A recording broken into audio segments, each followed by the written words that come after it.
Marble ফ্লোরে কিভাবে বসাবেন বা সেটিং করবেন। আজকের দিনে অর্ধেক মিস্ত্রিরা মার্বেল ভুল বসাচ্ছে, তার জন্যই কিন্তু 1 বছর না হতে হতে মার্বেল হোক টাইলস হোক উঠে চলে যাচ্ছে।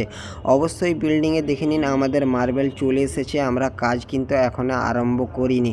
Welcome back to our channel, আমি আসমত আপনাদের সাথে। আর আজকে দেখাবো মার্বেল কিভাবে সঠিকভাবে বসাবেন, যেটা আজীবন রয়ে যাবে কিন্তু মার্বেল ওঠার সম্ভাবনা একদমই থাকবে না। বিল্ডিংয়ে অবশ্যই প্লাস্টার মিস্ত্রিরা যখন প্লাস্টার করে আউট মশলা পড়ে পড়ে অনেক লেয়ার বেঁধে যায়, সেগুলোকে অবশ্যই ঝাড় চিপিং করে উঠাতে হবে। একদমে প্রথম স্টেপ হচ্ছে এটাই, প্রথমে আপনাকে এই কাজটা করাতেই হবে। এই কাজটা সর্বপ্রথম না করালে এই জন্যই মার্বেল প্রথমত উঠে যায়, এটি হচ্ছে একটি কারণ। অবশ্যই মার্বেল যখন বসাবেন একটি জিনিস ফলো করা ভুল হলে অবশ্যই মার্বেলটি উঠে যাওয়ার সম্ভাবনা অনেক থাকে। দেখে নিন আমরা যে মার্বেলটা সেটিং করছিলাম, অবশ্যই পাটা মেরে সেটিং নয়, এটা আমাদের সুতো ধরে কাজ করছিল।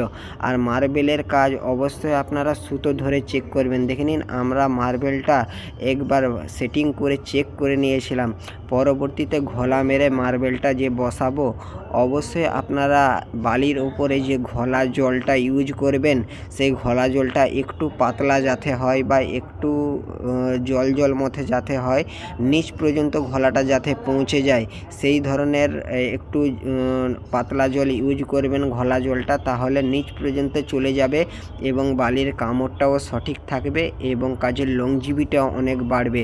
অনেক মিস্ত্রি 1 লেয়ার মোটা ঘোলা দিয়ে দেয়, তার জন্যই কিন্তু অনেক সময় উঠে যায় মার্বেল, এটা আপনাদেরকে ভাবতে হবে। আর এখানে আমি 6 ফুট বাই 3.5 ফুটের ডুংরি মার্বেল স্ল্যাব বসাচ্ছিলাম।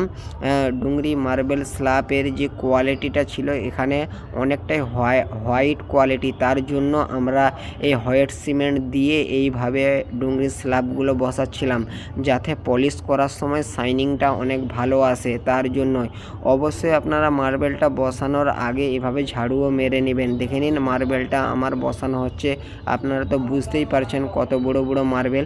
আমার কাজের যদি প্রসেসগুলো অবশ্যই ভালো লেগে থাকে অবশ্যই চ্যানেলটা সাবস্ক্রাইব করে বেল আইকন বাজিয়ে রাখবেন।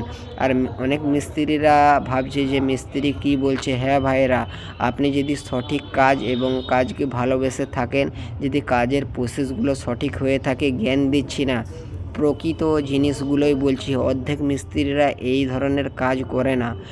এখনকার জামানার কিছু মিস্ত্রি রয়েছে, কিছুভাবে কাজ করে যেতে পারলেই হলো। পাথরটা বসানোর পরে এই ধরনের টিপার ওপরে সুতো ধরে আপনারা পুরো চেক করে নেবেন, তাতে আপনার ঢালঢুলটাও আপনি সঠিকভাবে মেজারমেন্ট পেয়ে যাবেন। দেখে নিন আমার এখানে মিস্ত্রি যে এইভাবে গোঁজা মারছিল ছেনি নিয়ে, এই নয় পাথরটা ওখানে একটু বসে গিয়েছিল। পাথর বসানোর পরে এইভাবে চাতুর সাইডগুলো প্যাকিং করে নেবেন। আর এইভাবে কাজটা আপনারা অবশ্যই আপনার লেভেল হিসাবে সুতাটা চেক করে নেবেন, কাজ একদমই পারফেক্ট হবে, কোথাও জল জমবে না। অনেক মিস্ত্রিরা এমনভাবে কাজ করে যেখানে সেখানে জল জমে যায়, পাথরে অনেক ব্যান্ড থাকার কারণে অনেক সময় হয়ে থাকে। সে ব্যান্ডটা ম্যাক্সিমাম 5 mm উপরে যখন হয় তখন মিস্ত্রিদের মার্বেল ফিটিং করতে অসুবিধা হয়। এখানে আমার অল্প ব্যান্ড ছিল তার জন্য।